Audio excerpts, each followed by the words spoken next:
It's important to remember at moments like this, the greatest tragedy is not, as King said, the clamor of bad people, but it's the appalling silence of so many good people.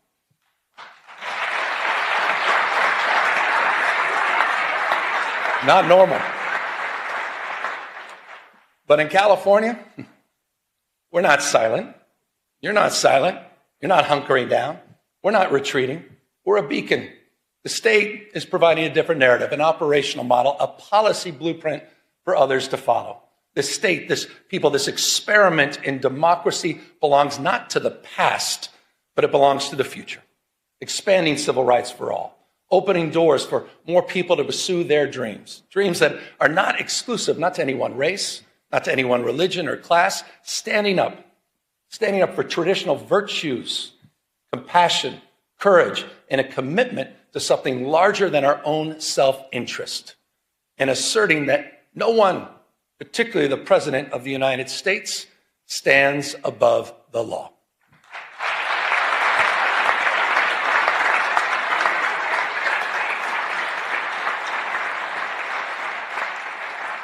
We've gone to court. We've gone to court. We've gone to court to protect our people, pushing back against this executive overreach. 52 lawsuits have been filed, funded by you, by the way, in the special session that all of you led. And as a consequence, point of pride for our Attorney General, as a consequence,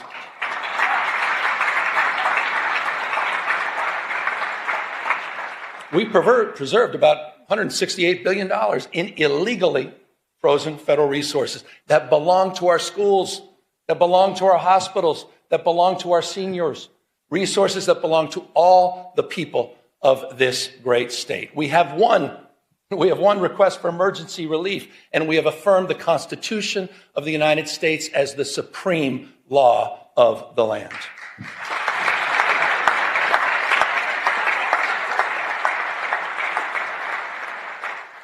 I say this with respect, but mindful. But Mr. President, you can't cut off critical food assistance for millions of people. You can't send the military into American cities without justification. And you cannot cruelly and illegally cut off funding for medical research, homeland security, or disaster response. That is wrong. That is wrong. And you have all stood up. You have all stood up. Our Attorney General has stood up. Our Speaker has stood up. Our Pro Tem has stood up. All of you, on behalf of all people in our state. Proud of that. You should be proud of that.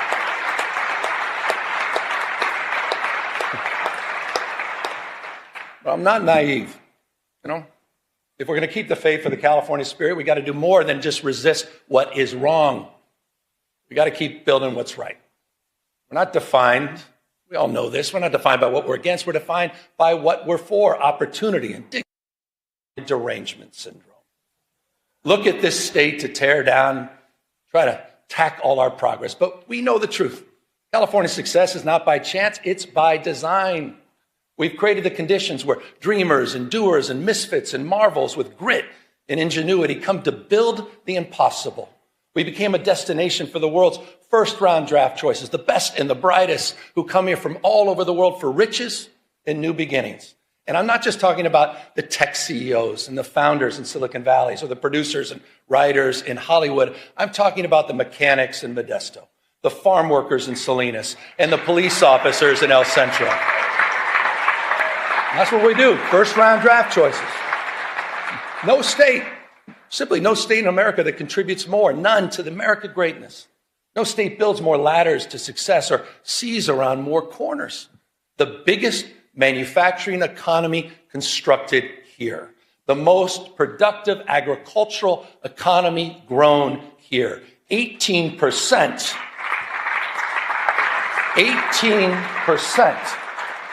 18% of the world's R&D invested right here in California. 1/2 of America's unicorn companies, those companies valued over $1 billion, 1/2 are in the great state of California. And get this, the happiest cities, right here in California, you know who you are. Fremont, San Jose, Irvine, San Francisco, and San Diego consistently the most happiest places on earth. In your state, I think that matters. And it's interesting, isn't it? Those cities, they have so much in common, don't they? And that's proximity. The one thing they all have in common is proximity to the greatest research institutions in the world, the greatest system of public higher education anywhere in the world, this conveyor belt for talent. A proof point, you all know this, but I want to remind everybody.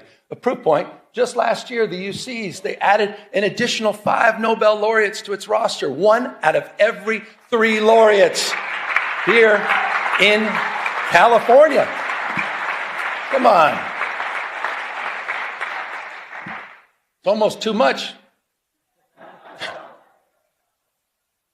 I was reading this. I don't see this on some of the cable networks. 13,700 active patents in the UC system alone. That's more than any other system on the globe. We simply have no peers. And this, again, I said it earlier, it's not by chance, it's by design. You've nurtured these steps, big and small. They've emanated from these chambers. You have kept the state stable. You've kept it reliable because you've invested in the California dream. Just last year, building that framework, we worked together to unveil the first concrete economic development blueprint in California's history. It wasn't top down, it's bottom up. It's region by region. Some 10,000 people, remarkable number, participated in the development of this plan. We call it Jobs First. 13 economic and workforce development plans aligned to the universities, aligned to our trade schools. It's a plan that reconciles the macroeconomic story of the world's 4th largest economy, $4+ trillion a year, with the microeconomic reality of 40 million people living here. It's an economic plan that's nourishing. It's an economic plan that's family supporting. For the Central San Joaquin, that means jobs in manufacturing and clean energy, and of course, agriculture. For the Redwood region, it's jobs in tourism and health and forestry and fisheries. For San Diego and Imperial counties, new jobs in high tech, biotech, advanced manufacturing and hospitality. For the Central Coast, new jobs in aerospace, defense, semiconductors, quantum, and ag tech. We're doing all of this in conjunction, by the way, with our wildly successful CalCompete's tax credit program that's helping businesses hire more Californians, expanding innovation all across our state. Proof points, aerospace engineering in Torrance, beneficial. Hydrogen fuel cell manufacturing in Lancaster. Fusion R&D in San Leandro. And in Kern County, this is interesting, in Kern County, Mojave, it's the first steel mill built in California in half a century. That's interesting. By the way, and I'm going to get to the budget in a second, but this is a little bit of a preview. By the way, I'll be requesting all of you, with your indulgence in tomorrow's budget, that we reauthorize. I'll be asking that you reauthorize our tax credit program for an additional 5 years. It is working. You know what else is working? Speaking of tax credits, ever since that first moving image was taken of a horse, some of you may recall this, a horse named Sally in Palo Alto, to the early silent film studios in Fremont in Los Angeles, Hollywood has been one of California's, been perhaps the most California of industries. And that's why we're proud we worked together last year to double down on our film and tax credit programs. And not only keep our iconic industry here, but all the unionized camera operators, stunt performers, wardrobe, and set designers. It's a point of pride, and that program is working and producing real results because of your leadership. But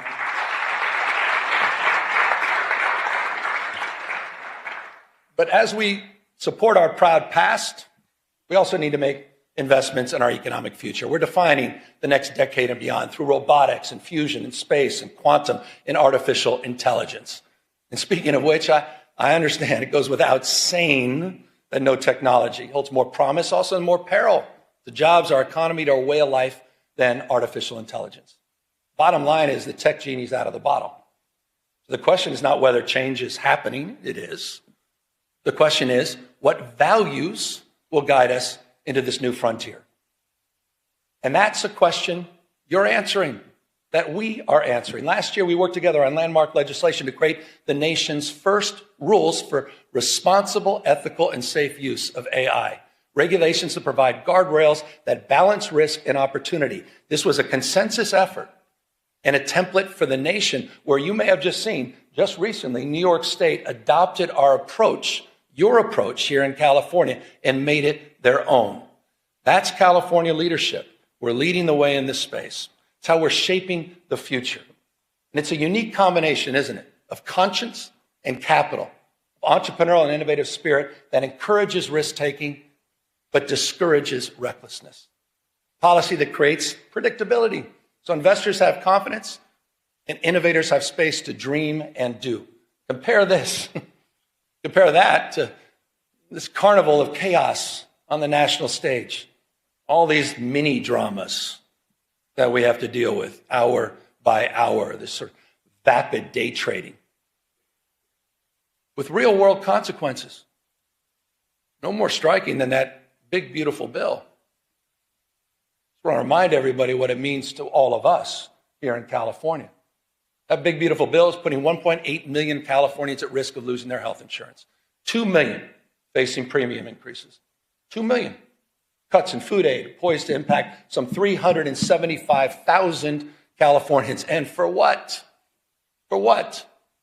All to benefit the top 10% of this country. People already own two-thirds. Top 10%, two-thirds of the household wealth. Plutarch. Brown quoted Cincinnatus in his last speech. I'll quote Plutarch. He said the imbalance, said this almost about 2,000 years ago. He warned the Athenians. Imbalance, 2,000 years ago. The imbalance between the rich and the poor is the oldest and most fatal ailment of all republics. Think about that. 2,000 years ago.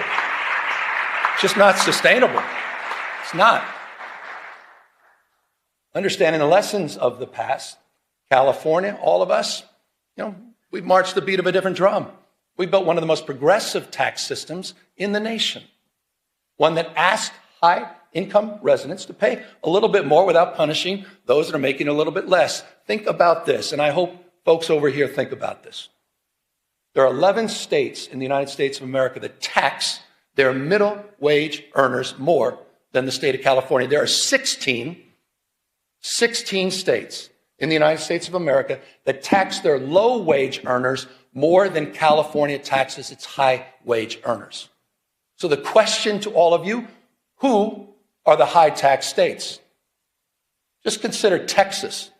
Just consider Florida, the two most regressive tax states in America. They're hammering their low income earners. They're hammering them more than their wealthiest. Who are the high tax states? California stands for fairness. And by the way, it's not just in our tax code and our tax policy in more ways than one. And that's why I was proud. I was proud to work with all of you last year, proud to work with the legislature to raise the minimum wage for fast food workers in this state to $20 an hour. And also, that's a point of pride. And how about those healthcare workers? The highest minimum wage in the United States of America, working with you at $25 an hour. But there's some of you probably thinking, no, well, that's just too bad. We should be like Alabama, maybe South Carolina, maybe like Tennessee. 20 states now across this country that keep their minimum wage at $7.25 an hour. Come on. Hasn't been raised in nearly 2 decades, the federal minimum wage. Try to pay rent, try to raise a family, try to pay for an education on $7.25 an hour. Comes down to a simple question, doesn't it? Who do you stand for? Who do you stand for? Do you stand for the rich and the powerful, the most well-connected? Or do you stand for bus drivers and janitors? Do you stand there with special education teachers that are working overtime to support and raise their families? Who do you stand for? Who do you represent? It's reflected in our values. I mean it. We have to answer that question. The good news is you're answering that question. Point of pride.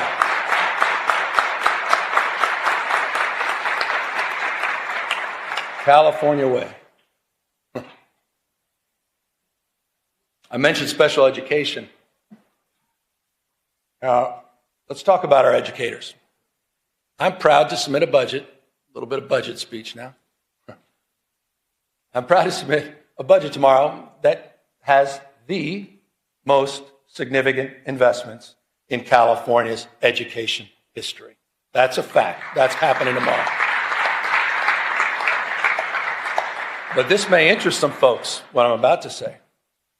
It will be a general fund budget of $248.3 billion. But this is interesting. You may want to write this down.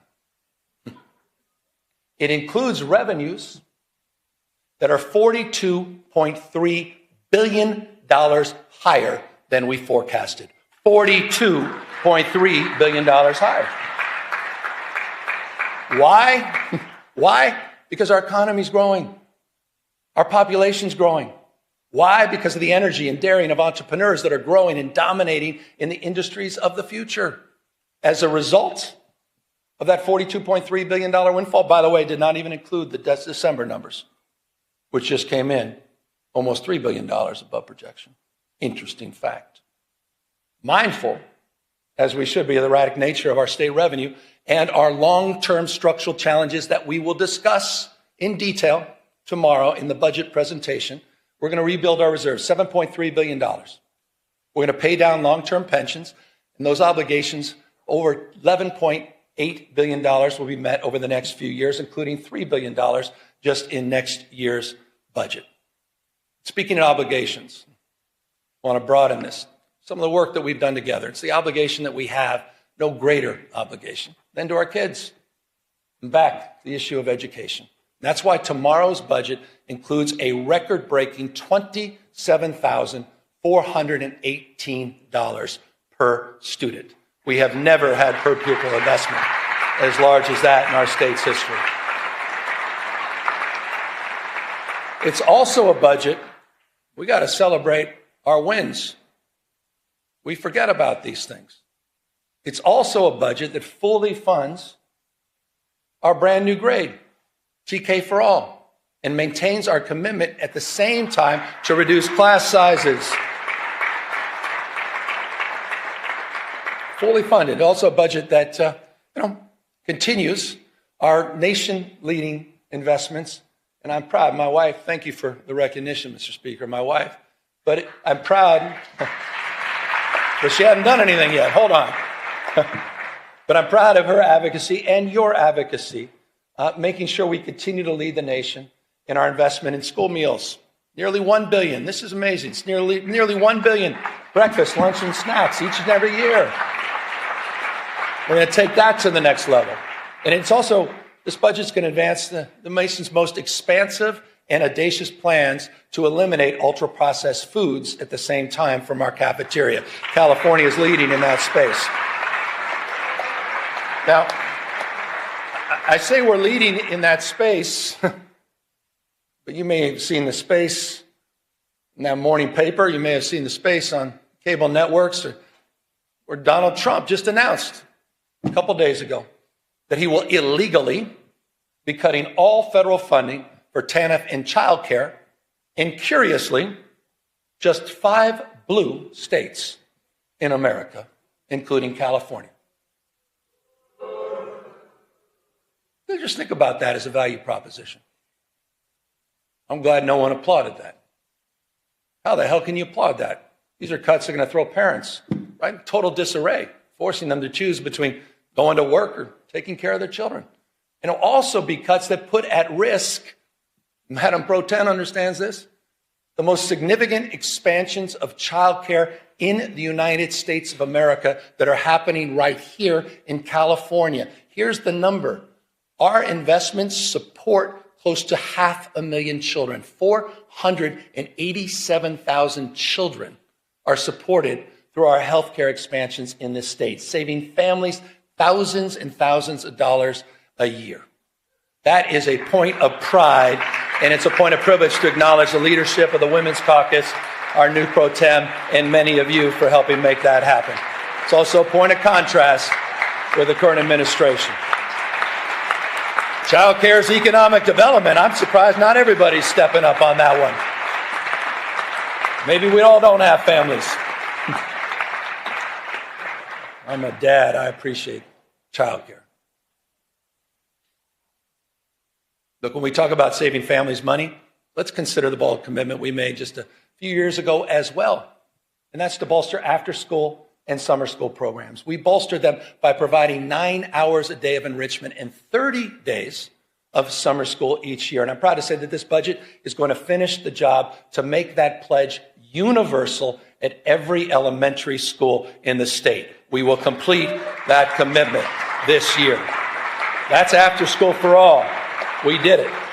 Been promoted for years and years. Look, more hours of enrichment, more literacy coaches, more reading specialists, healthy meals for all, an entire grade for everyone. But we understand it's not just any one of these initiatives on their own. It's also the complete transformation of our campuses through rigorous, relevant, and engaging community schools, one of our most significant achievements over the last few years. I want to remind you, this is important. To date, California's invested $4.1 billion in these life-changing, enriching community schools, supporting over 2,500 campuses throughout the state. And the good news is we're not done. The budget that I will propose tomorrow includes an additional $1 billion to expand thousands of additional high-need community schools in our state. These are working. These investments are working. These investments are paying off.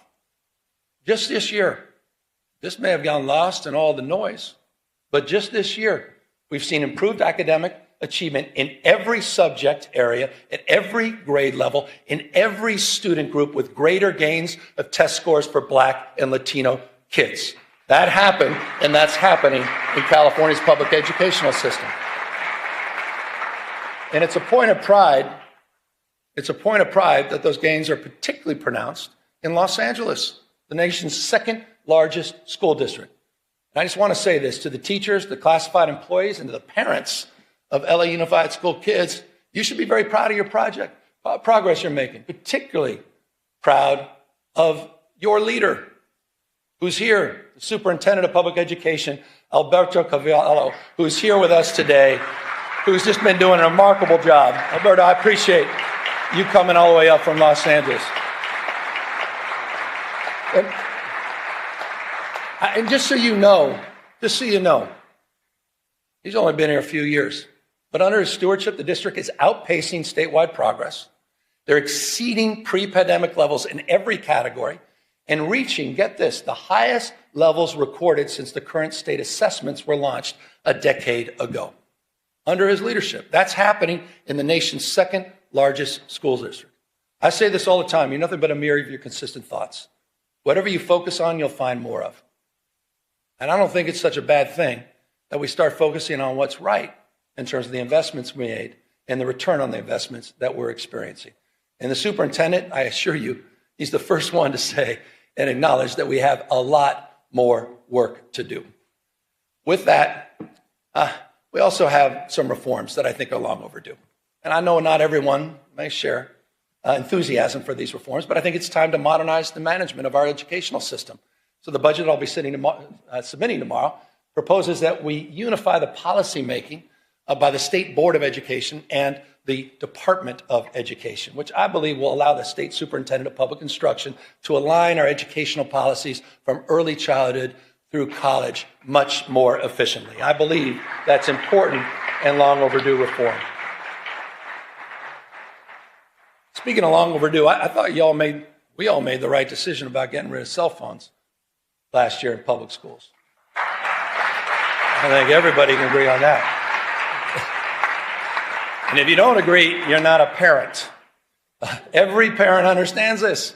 Our kids are increasingly more anxious, more addicted, less free, less happy, because so much of their lives is lived online. So much of their lives have become performative, right? Measured by external validation, likes and followers. We're watching the spiritual health of our young people erode, quite literally, erode in real time. The vital conversation about what to do, that's played out here disproportionately in these chambers for well over the last decade. So I'm proud. I'm proud of all of you. I'm proud of California's leadership, leading the nation in kids' online safety. Thanks to laws that you've passed, including many that I had the privilege of signing just last year on age verification, on chatbot safety, on parental controls. But recently, you saw the headlines. You may have reacted, some of you a little bit more than others, to some of those headlines in Australia. Started making you think, are we doing enough? Can we do more? And so the consequences of getting it wrong, you all understand, it's too apparent. Depression, social isolation, some cases, even marginal radicalization. If you think I'm overstating it, what's going on with our young men? What's going on with our boys? Not just online, but also offline. And forgive me for this. I paint a tougher picture, but I thought it was important. You walk into a morgue, you see 5 young people who may have taken their life by suicide. 4 are men. Boys are 14 times more likely to be incarcerated. Boys, 3 times more likely to die from an overdose, twice as likely to be homeless. 1 out of 7 men doesn't even have one friend. And half, this is interesting, may not be surprising to some of you, half of young men have not even asked a woman out on a date in person. Men are struggling. Boys are struggling. The good news is we're responding in this state. I was proud to recently issue an executive order that, among other concrete actions, creates a new service challenge. We call it the Men's Service Challenge. We're calling on 10,000 young men to step up as tutors and mentors and coaches and leaders in their communities. I think that's important. We need more young men. By the way, I saw my wife. She was kind enough to stand up. This is not an ad. But about 20 years ago, she did a landmark film about the misrepresentation of women and girls called Misrepresentation. Oprah bought it. It was very well received. 2 years later, she followed up with a documentary most folks forgot about called The Mask You Live In, 2015, about masculinity and the crisis of masculinity. Not in a toxic sense, not in a pejorative sense, but what was happening with men and boys over a decade ago. This issue is a real issue, and it is not a zero-sum issue. This is not a zero-sum issue. We'll continue nation-leading efforts for women and girls, but we have to address this issue. And it's not, again, just addressing the issue through service that's targeted at boys. It's also service that extends through our larger Service Corps initiative in California. I think this is important. California's Service Corps is now larger than the Peace Corps. No other state can lay claim to that. We have service matters. Shared experiences matter. You want to deal with all this crisis and all this stress? Shared experiences. No one's asking who you voted for. No one asks you where you live. Shared experiences. And we have a College Corps program in this state you have funded. Thank you. The College Corps program, unlike anything else in the United States, over 3,500 students are earning up to $10,000 to reduce their cost of education. And what we ask for in return is 450 hours of service. Service. I'm a Sarge Shriver guy. Service, he said, is the heart and soul of what binds us together. Helping personal character, helping with friendships, as well as helping with careers. And on the career front, I also want to highlight something that you funded. I want to highlight the progress you've made. I want to thank you for the commitment. We created the state's first master plan for career education. It was a 3-year process. We just recently completed it. It creates these seamless, debt-free pathways from school to high-paying jobs with or without college experience. We're integrating new training, strengthening these regional partnerships, and building a new career digital passport so people can track their skills. We set a goal of 500,000 apprenticeships by 2029. Today, We have exceeded that goal. Over 600,000 earn and learn opportunities, more than any other place in the country, have been funded by all of you in this chambers. That is a big accomplishment. No other state can lay claim to that. Apprenticeships matter. And these are folks in the skilled trades, right? These are the electricians and the laborers and the carpenters. And by the way, they're already at work strengthening and building the physical foundations of our state. Right now, in the state of California, we are building more infrastructure projects than at any other time since Governor Pat Brown. That is a fact. It's a fact. And by the way, we've got a website called build.ca.gov. And you'll see when you go to that website, into your districts, into your community, you'll see the progress. $109 billion currently underway. More than 28,000 separate projects supporting over 200,000+ jobs to strengthen this state. Environmental restoration, energy projects, roads, bridges, water, power, rail, ports, broadband, which are getting done for rural communities. Sites Reservoir, the first above-ground water storage in half a century, as well as the world's largest battery and solar storage project, 2,300+ megawatts in Fresno County, all moving forward, but also moving forward under California's new fast-track permitting authority that you authorized 2 years ago. Getting it done and getting it done faster.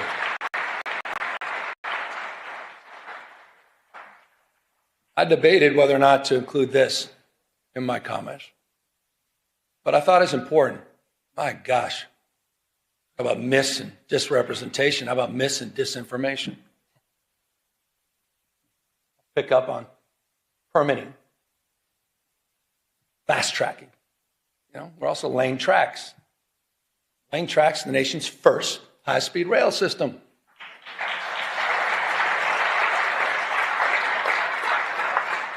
You want to do well in the future, you got to invest in the future. We want a 21st century transportation network. Full environmental clearance is done.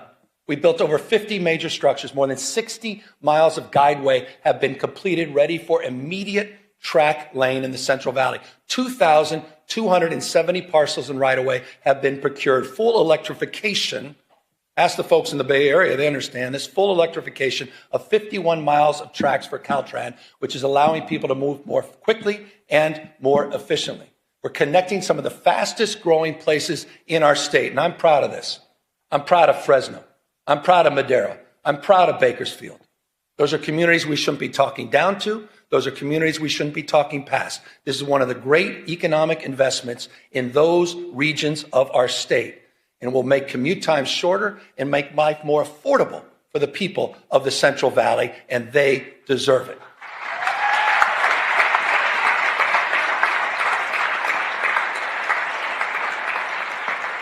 By the way, affordability, it's not a word we just discovered. Certainly not a hoax. So just briefly, here's the way we think about it. I think the way most of us think about it, it's not just one issue. It's a stacking of many, many issues on top of each other. But the one issue that impacts more things in more ways on more days, pretty self-evident, cost of housing. It's really California's original sin. For decades, it's true. For decades and decades, the California housing reforms have been sort of notable for delay, often even denial. That said, a few years back, we got to work. In 2019, we passed the strongest statewide renter protections in the United States of America. We did that together. In the past few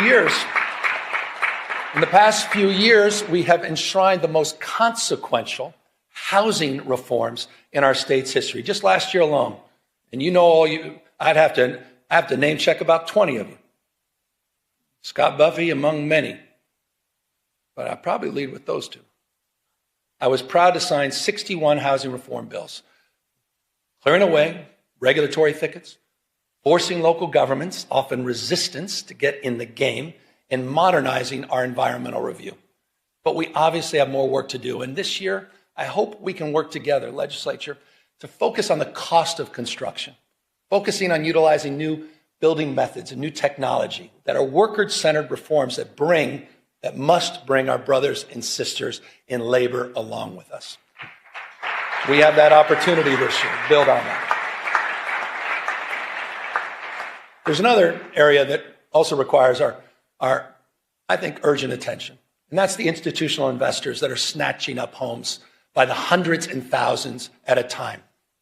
These investors are crushing the dream of homeownership and forcing rents too damn high for everybody else.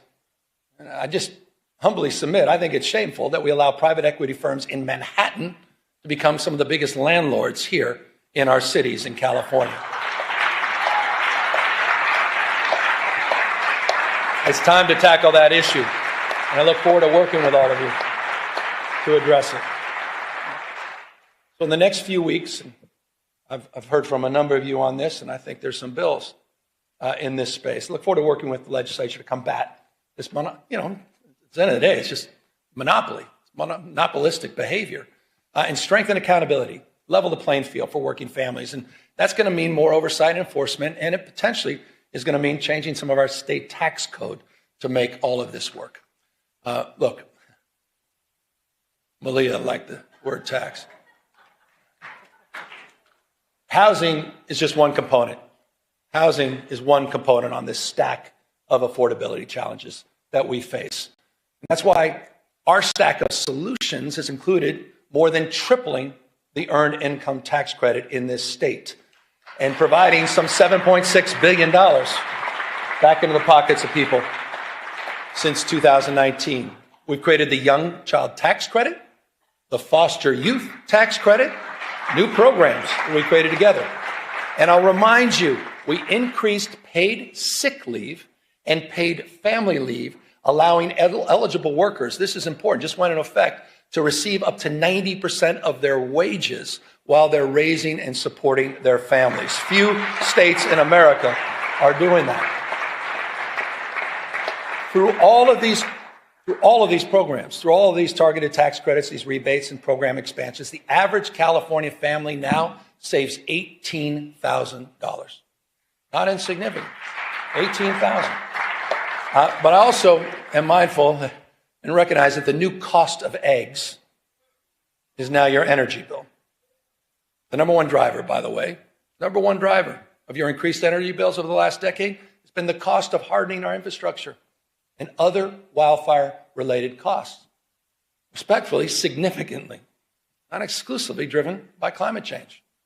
That's why I was proud to work with all of you to extend our nation-leading Cap and Invest program for another 2 decades. But when we did this, we were mindful of this crisis as it relates to utility bills. And we provided in that extension close to $60 billion in rebates for your monthly energy bills. This legislature did that. That is a meaningful accomplishment to address the issue of affordability. We also worked across our differences, finally, after years and years, to come up with a new energy market, a regional energy market that will also increase reliability at the same time it lowers energy bills. By the way, one of the things that's not high, interestingly, unsurprisingly in California, is our uninsured rate. 6.4%, it's among the nation's lowest. In addition to our healthcare expansion, no other state has done more in that space. We also subsidize some 370,000 people to help bring down the cost of their health insurance through Covered California. But respectfully, it's not good enough just to subsidize healthcare costs. We need to lower them fundamentally. And we're doing just that. Working together through our CalRx program, we launched our own generic drug label. Just last week, we released and launched a insulin pen at just $11. No other state can lay claim to that. It is now available to Californians. By the way, it's just like we did with naloxone last year and other life-saving drugs. So it's in that spirit that we focused on reforms, including in our mental health and homeless space. And I want to just acknowledge, when I got here, we had no homeless plan, we had no housing plan, we had no mental health plan, there's no accountability. There was little investment. Not a knock, it just wasn't the focus, the priority of Sacramento. It was the responsibility of cities and counties. I know this intimately as a former mayor. When I was mayor, I never thought about calling Arnold Schwarzenegger and say, what the hell are you doing on homelessness? Wasn't even in my consciousness. It was responsibility exclusively of cities and counties. That has fundamentally changed. We crafted new statewide programs. Just think about this. Don't forget about it. You funded Home Key. You funded Project Room Key that together have taken, quite literally, PolitiFact this, 72,000 people off the streets by converting hotels and motels and other properties into long-term housing. And by the way, we're seeing results. We're seeing results. Early data just compiled. You may have seen this. We just released it. Early data shows, and this is the important number, unsheltered homeless, that the number of unsheltered homeless in California dropped almost double digits, 9% last year in 2025. It dropped in the state of California. First time in over a decade and a half that we can lay claim to that. LA down 10.3%, Riverside down 19%, Contra Costa County down 34.8%. And I'll remind folks, by the way, you think this is unique to California? Overall homelessness in the United States of America went up 18.13% last year. California, 2025, unsheltered homeless, 9% reduction. First time in almost 2 decades. So the investments are paying off, and of course, it's not good enough, particularly for those living on the streets, self-medicating with drug and alcohol addictions, those suffering from bipolar disorder, schizophrenia, and paranoia. But because of your leadership and new tools to address this issue, we've modernized California's landmark conservatorship laws for the first time in over half a century. You created Care Court, a new legal framework to connect people with untreated psychosis to court-ordered services and housing, and the California voters, they did their part. They supported Proposition 1 with a passage in 2024, $6.38 billion. Here's a brief update for folks that just think this is all going to go away on its own and we don't have to make investments. In just 18 months since the voters approved that program, we've already approved 70% of the new treatment beds and slots that were promised under Prop 1. It's the fastest distribution of bond money in California's history. The fastest. 4,000, here's a numeric, 4,236 new locked and unlocked mental health beds, 18,875 new outpatient beds. It's a big deal. And on July 1st, in just a matter of months, this year, we'll implement the second phase of Proposition 1 by redirecting $1 billion a year in annual mental health funding for housing and treatment for people living on the streets, providing counties what they've been asking for, $1 billion predictable every year. So I say this with love and respect to the counties.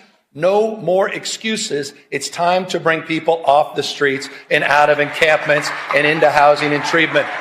No more excuses. You've done your job, members of the legislature. We have. No more. State vision is realized locally.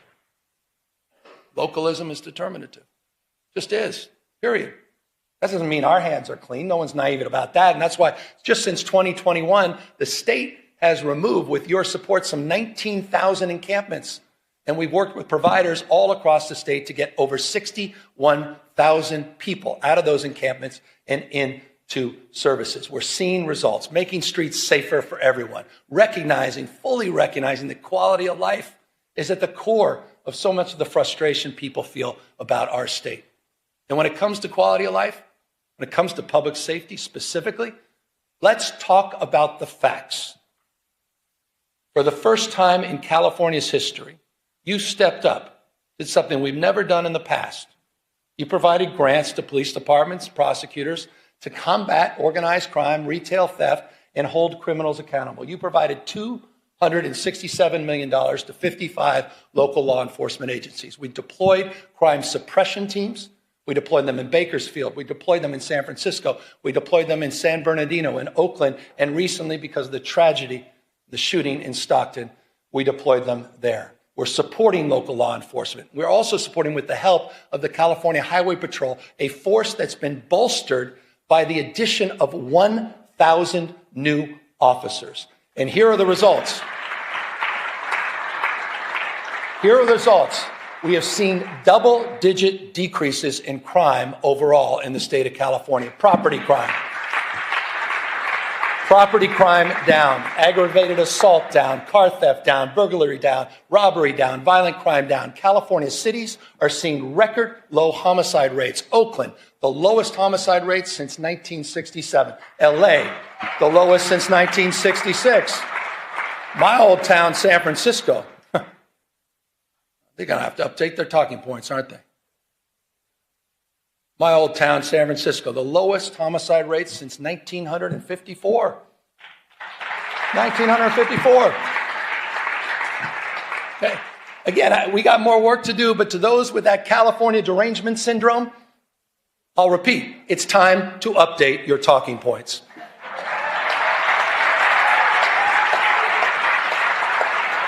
You guys have been working hard at this. No one's walked away from public safety. You guys have been leaning into public safety. We didn't turn a blind eye to this. We invested in it. We did the hard work. We didn't sit by and moralize it. We didn't talk about it. We leaned in. You leaned in. And you're producing real results all throughout the state of California. Proud of that. Look, California remains the most blessed and often cursed place on earth. Profound natural beauty, prosperity, profound natural disasters, testing our spirit, testing our resources. I want to close with two things here. I was down in Belém in Brazil at COP30 recently. It was a climate conference. By the way, the U.S., nowhere to be found. We were a footnote. The United States was a footnote. China, close to 800 delegates. United States, not one. Not even a note taker. I want to remind everybody, China today manufactures industrial policy. Manufactures 70% of the world's electric vehicles.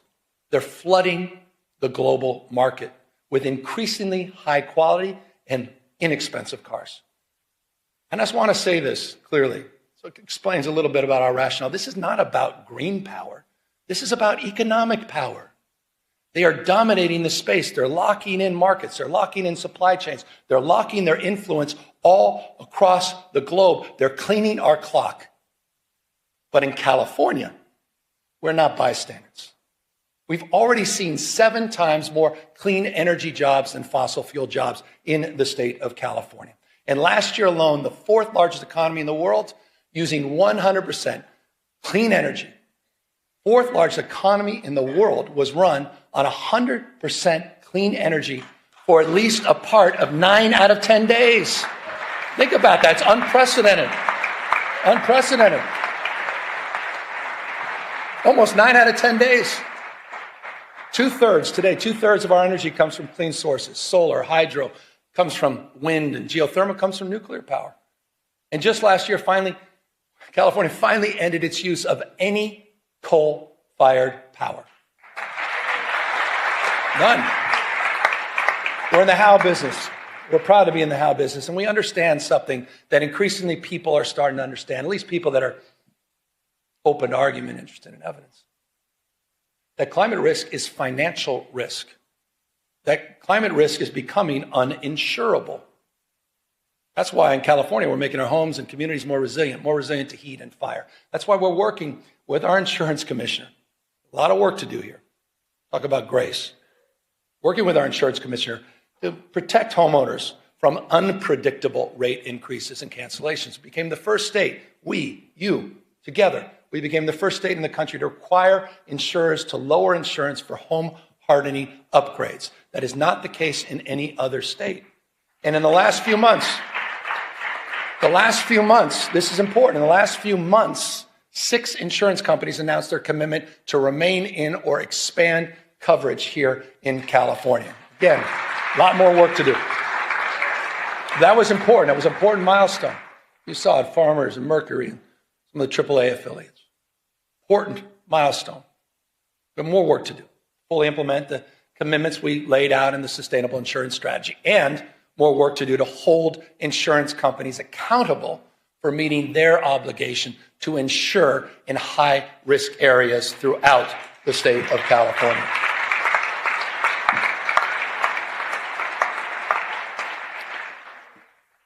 I want to end with this. I was down in L.A. yesterday, got back last night, and those insurance stories, they self-evidently, unsurprisingly, were front and center with those survivors that I met. And let me remind everybody, I think it's important. I want to remind everybody what happened a year ago. Put it in perspective. Between January 7th and January 22nd, 48,000 acres burned, the size of 3 Manhattans. 3. Communities torn asunder, Palisades, Altadena, Malibu, Pasadena's. Fires took the lives of 31 people. 31. Destroyed 16,000 structures. On the sober anniversary, it's not only right that we honor the lives lost, but we also honor the lives of some of the remarkable heroes and leaders, the first responders and firefighters that faced unimaginable conditions.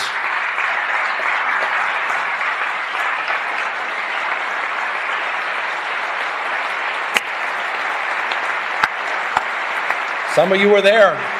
You saw it.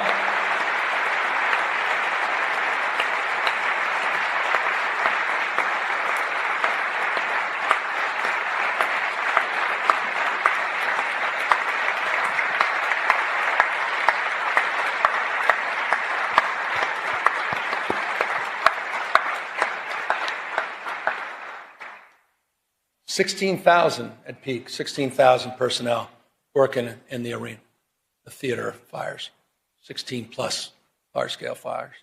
Remarkable. It was a firestorm, I'll remind you, in the middle of winter.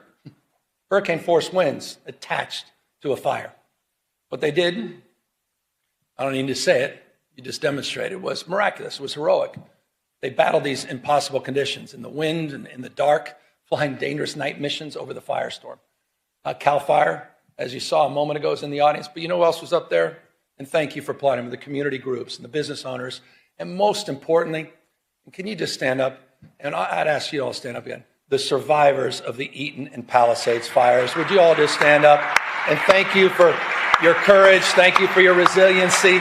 Thank you for your strength. We haven't forgotten about you. We won't forget about you. We said we had your back, and we mean it. Thank you. Thank you.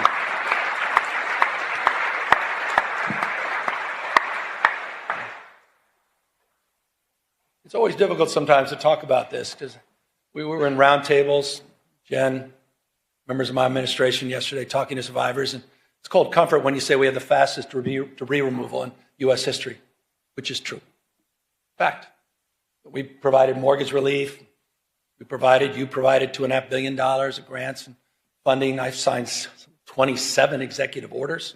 You've passed dozens and dozens of bills to reduce and reduce time, reduce red tape to allow survivors to rebuild much more quickly. And it is true at this time, 14,000 structures in the Paradise fire. There were only 385 permits, 16,000 structures. We've over 2,500 permits in LA, but it doesn't mean anything if you're not one of the beneficiaries of that.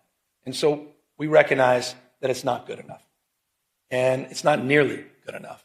And that's why we need to do more to turbocharge the efforts to rebuild these communities. And that's why I'll be asking you, and it's in the budget we'll promote tomorrow, to focus on a new rebuilding fund that will help close the gap. This is the biggest challenge. Close the gap between insurance payouts and the cost of rebuilding. This will help get survivors back in their homes much, much faster. But I'd be remiss. Contrast these efforts with the President of the United States. It's been a year. Contrast these efforts to Donald Trump's. His complete failure to act. He's even refusing to send a disaster recovery request to Congress of $33.9 billion. By the way, that request supported by every member of the California delegation, every Democrat, every Republican. We lost someone I thought was a wonderful human being, Doug LaMalfa. I was engaging with him on water policy just last week. Doug had our back. Doug was there in the first round. Doug met with us. Doug said, we don't play politics with this. It's time for the President of the United States to act like the President of the United States, all the United States of America, to fulfill his promises that he made to deliver for the people of Los Angeles. It's time for the President of the United States to do his job, not turn his back on Americans that happen to live in the great state of California.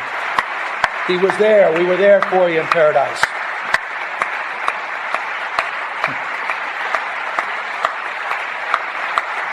The United States of America.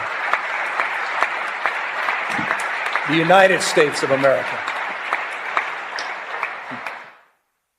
Yes.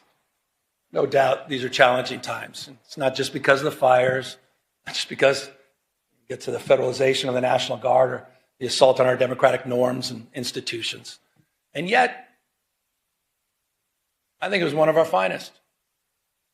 Because hardship doesn't merely wound us, it reveals us. The story of California has never been a story of ease. It's a story of effort, strengthened by trial and enlarged by the people who refuse to give up on one another. We built something that is not perfect, not finished, but it's real, always moving forward, like the rivers that define our landscape. Our people themselves are unstoppable. We're home to more Americans than any other state. Culture, food, music, AI, biotech, quantum computing, agriculture, all happens here first. We don't run from change, we drive it. And we're proving that inclusive democracy works. We're proving that expanding human rights works. We're proving that legal immigration works. And we're proving that a progressive tax structure works. California's never been about perfection. We're about persistence, the courage of our convictions, and the strength to embody them. That's the California way. And it lights the path for the rest of the world. The work we do, the work you do, building a California where every person can see themselves is never ending. And so we continue on. Because years from now, we can tell our children we did not settle for the world as it was. We can say with pride, we built something worthy of them. We built the future. Thank you all very, very much. Thank you to this legislature for your remarkable leadership. Thank you.